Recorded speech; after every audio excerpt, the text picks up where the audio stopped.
ले आओ 150 किलो के फिर आइए घुसी सवाल पकड़ लीजिए पकड़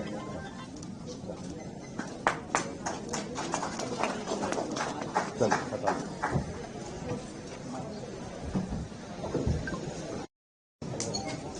ग्राम पंचायत राज तिलिहर का मुखिया सब मुखिया संघ जिलाध्यक्ष खगड़िया, मैं आज सहृदय से मैंने अपने विकास इंसानशील पार्टी का मैंने सदस्यता ग्रहण किया। मैंने अपने सुप्रीमो के साथ मैं सहृदय स्वीकार करते हुए मैं अपने पूरे बिहार वीआईपी के जितने भी सदस्य सबको मैं सम्मान करते हुए मैं खगड़िया जिला से जितने हमारे सम्मानित मुखिया जी आए हैं और हमारे सदस्य हमारे बड़े भाई आए हैं, मैं तमाम आपको हमारे media, print media, electronic media एवं तमाम हमारे इस मंच पर उपस्थित हमारे श्री मनोहर सहनी जी जिलाध्यक्ष, सम्मानित हमारे आदरणीय नवीन सहनी जी जिला प्रभारी खगड़िया एवं हमारे सम्मानित श्री नूरुल हुदा सर पूर्व आईजी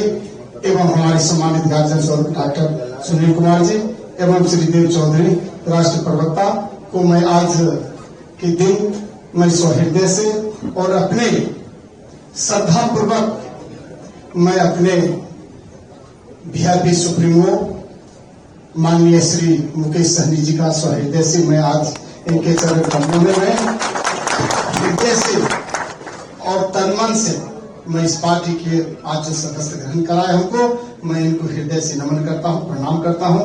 आगे जो हमारे पार्टी का जो हमारे आदेश होगा मैं उसके बखूबी से मैं ईमानदारी से मैं अपने निभाऊंगा और मैं कड़ी से कड़ी जोड़ के पंचायत से लेके बूथ स्तर तक का मैं युद्ध स्तर पर अपने सदस्य का काम करूंगा और अपने नेता का मैं हाथ मजबूत करूंगा।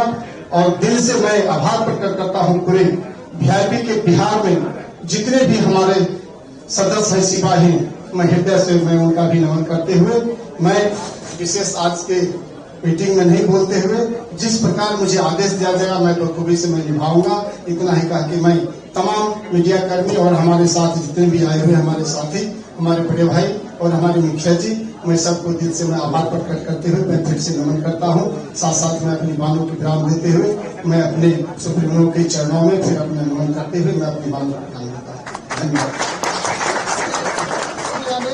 धन्यवाद के साथ ही विशेष तौर पे श्री अनिल कुमार सिंह जी कुशवाहा जी को धन्यवाद देता हूं और इनके साथ सैकड़ों लोग आए हैं उनको भी धन्यवाद देता हूं कि आपने वीआईपी पार्टी के ऊपर विश्वास जताकर हमारे हाथों को मजबूत करने के लिए वीआईपी परिवार में आए। इसके लिए सभी को तहे दिल से धन्यवाद देता हूं। मूलतः खगड़िया जिला से बेलदौर विधानसभा से है, राजनीति अनुभव बहुत बड़ा है, काफी सालों से तकरीबन 20 साल से संघर्ष करने वाले लोग हैं और आने वाले समय में पार्टी से जुड़े हैं। पार्टी के विचार को लेकर खगड़िया में कैसे पार्टी मजबूत हो, कैसे क्षेत्र में बेलदौर मजबूत हो, इसके लिए काम करेंगे।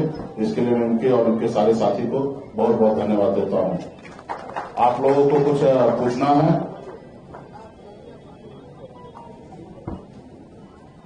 कुछ है?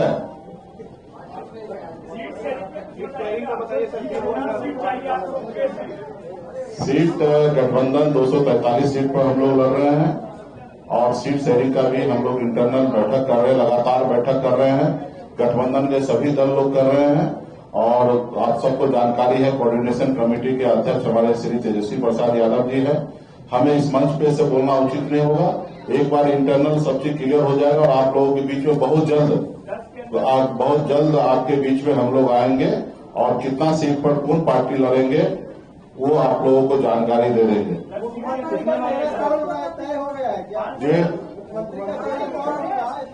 ये सब चीज का जो भी आप सवाल कर रहे हैं, मुख्यमंत्री कौन होंगे, डिप्टी सीएम कौन होंगे, कितना सीट पर कौन पार्टी लड़ेंगे, कहां से लड़ेंगे, इस सब चीज का जो जानकारी है हम लोग गठबंधन के प्लेटफॉर्म पे से देंगे।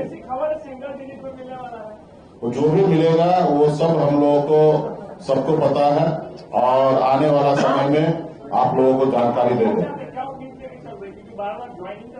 आप उम्मीद भी जो भी लेके चले गठबंधन के बीच में रखें अपनी बात को, वहां से सब चीज क्लियर होगा। आपको पता है कि बिहार में हमारी ताकत क्या है, हमारे विचार क्या है। बिहार में हम लोग सरकार बनाने के लिए आ रहे हैं। आपको पता है कि वीआईपी पार्टी के साथ क्या ताकत है। तो ये सब चीज है। सीट तो आपको देना नहीं है, सीट गठबंधन से तय होगा और मजबूती से हम लोग काम करेंगे। और किसी को देखिए अभी देखिए बिहार में सरकार जो है वो आईसीयू में चला गया है। नीतीश कुमार जी और स्वस्थ है। हम तो भगवान से कामना करेंगे कि नीतीश जी स्वस्थ हो। उनके परिवार से आग्रह करेंगे कि नीतीश जी को सही से उपचार कराना चाहिए। अब देखिए ना, यही नीतीश जी 2010 में कल्पना कर सकते थे या 2015 में कल्पना कर सकते थे कि किसी दामाद को, किसी ऑफिसर के वाइफ को इस तरीके से प्रमोट किया जा सकता था? नहीं कर सकते थे। लेकिन आज नीतीश जी का चल ही नहीं रहा। उसके अलावा अभी देखिएगा चुनाव के लिए पूरा तैयारी किया जा रहा है। तो आज जून का महीना चल रहा है, ट्रांसफर पोस्टिंग का महीना है। पैसा लाखों करोड़ों में लूट हो रहा है पटना में। आप जिस मंत्री के बंगला के बाहर जाइएगा और ढूंढिएगा तो पता चलेगा अफसर खड़ा है, उसके जेब में पैसा है। तो पैसा लेके ट्रांसफर पोस्टिंग किया जा रहा है। आप समझ लीजिए कि किस तरीके से होगा। जिसके पास पैसा है वो आगे बढ़ रहे हैं। तो इसके लिए भी सभी को, सब लोग समझ रहे हैं कि किस तरीके से है। और नीतीश जी जो है कि वो मान ही नहीं रहे हैं। वो अभी भी कुर्सी पे बैठा रहना चाहते हैं और आगे भी बैठा रहना चाहते हैं। तो मेरा यही है देश में कि भाई देश में कोई भी पद पर कोई आदमी कब तक रहेगा, उसके लिए है कि राज्य का व्यक्ति होना चाहिए, स्वस्थ होना चाहिए। लेकिन नीतीश जी स्वस्थ नहीं रहने के बावजूद भी राज्य जो है उनके हिसाब से नहीं चल रहा। किस तरीके से यहाँ पे हत्या हो रहा है, मर्डर हो रहा है, बच्चे के साथ बलात्कार हो रहा है, किस तरीके से भ्रष्टाचार हो रहा है, ये किसी से छुपा हुआ नहीं है। किस तरीके से सरकार का पैसा कोई पार्टी अपने प्रचार करने के लिए, अपने वाहवाही करने के लिए 1-2 रुपया नहीं, सैकड़ों करोड़ रुपया खर्च किया जा रहा है। इससे पहले भी यूपीए के सरकार के समय में आप देखते होंगे कि इस तरीके का घोषणा जो होता था वो दिल्ली से वहां से बटन दबा के कर दिया जाता था। लेकिन आज क्या किया जा रहा है? आज बिहार में आके बिहार के पैसा करोड़ों करोड़ रुपया पानी में बहा रहा है और बिहार के लिए नहीं सोचा जा रहा है। आज यही गुजरात है। 2014 में देखिएगा गुजरात का गरीबी दर देखिएगा तो 16% था। लेकिन आज बढ़कर कितना, अभी घट के कितना हो गया? 9% हो गया। लेकिन यही बिहार में जो 2014 में 33% था वो बढ़ के अभी 37% गरीबी दर हो गया। और ये मेरा आंकड़ा नहीं है, भारत सरकार का आंकड़ा है।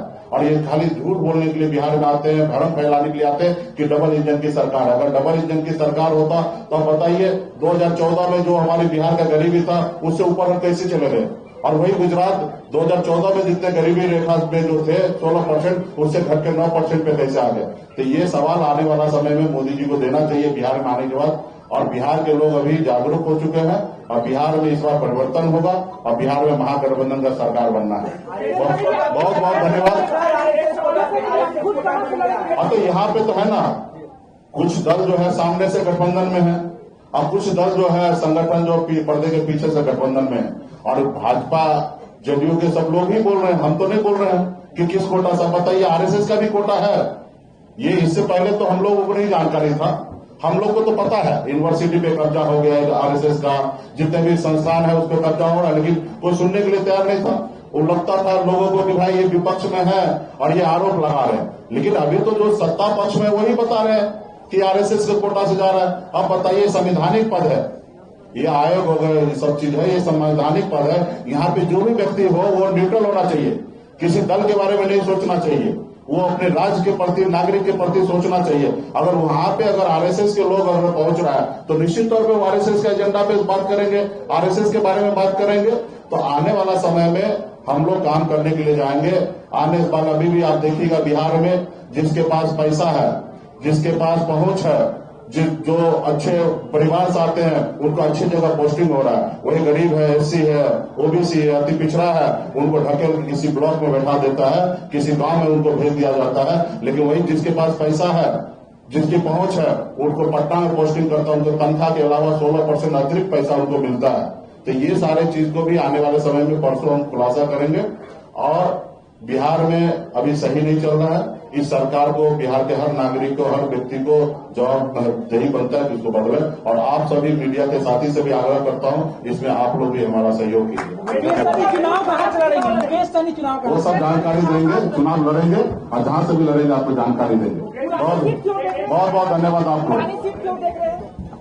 जहाँ से आप पहले लड़े थे वहीं क्यों देख रहे थे?